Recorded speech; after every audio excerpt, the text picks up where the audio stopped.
उत्तर प्रदेश में 9 विधानसभा सीटों पर 13 नवंबर को उपचुनाव होने जा रहे हैं। इन चुनाव पर सभी की निगाहें टिकी हैं। बीजेपी हर हाल में यहां बेहतरीन प्रदर्शन करने की तैयारी में है, तो वहीं लोकसभा चुनाव में अपने शानदार प्रदर्शन से सपा के हौसले भी बुलंद हैं। इन दिनों सभी राजनीतिक पार्टियां चुनाव की तैयारियों में जुटी हैं। उम्मीदवारों के नामों पर मंथन भी चल रहा है। सोच समझकर चुनावी मैदान में प्रत्याशियों को उतारा भी जा रहा है। इसी बीच प्रयागराज की फूलपुर विधानसभा सीट पर बहुजन समाज पार्टी ने अपना उम्मीदवार बदलने का फैसला किया है। बीएसपी सुप्रीमो मायावती ने शिवबरन पासी का टिकट काटकर अब उनकी जगह जितेंद्र सिंह को उम्मीदवार बनाया है। फूलपुर सीट बीजेपी के विधायक रहे प्रवीण पटेल के सांसद बनने के बाद उनके इस्तीफे से खाली हुई। इस सीट पर त्रिकोणीय मुकाबले की उम्मीद जताई जा रही है। पहले बीजेपी और सपा के बीच मुकाबला माना जा रहा था, लेकिन अब बीएसपी ने भी यहां ताल ठोक दी है।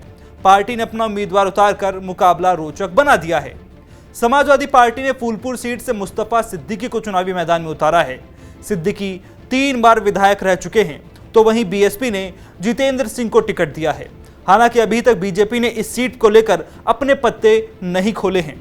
बताया जा रहा है कि बीजेपी की तरफ से पूर्व सांसद केसरी देवी पटेल के बेटे दीपक पटेल, यमुना पार की बीजेपी की जिलाध्यक्ष कविता पटेल और डॉक्टर यूवी यादव के नामों पर मंथन चल रहा है। फूलपुर विधानसभा सीट पर मतदाताओं की बात करें तो यहां कुल मतदाताओं की संख्या 4,06,028 है। यहां सबसे ज्यादा अनुसूचित जाति के मतदाता हैं, जिनकी संख्या लगभग 75,000 है।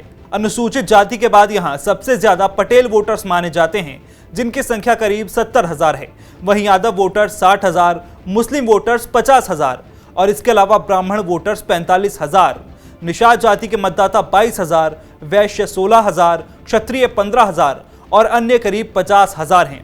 मायावती शुरू से ही मुस्लिम और दलित मतदाताओं को साधने की कोशिश करती रही हैं। ऐसे में उनके चुनाव में उतरने से यहां तीनों ही पार्टियों के वोट कट सकते हैं। पिछले लोकसभा चुनाव में बीएसपी का बेहद खराब प्रदर्शन रहा था। ऐसे में अब पार्टी सोच समझकर उम्मीदवारों के नामों का ऐलान कर रही है।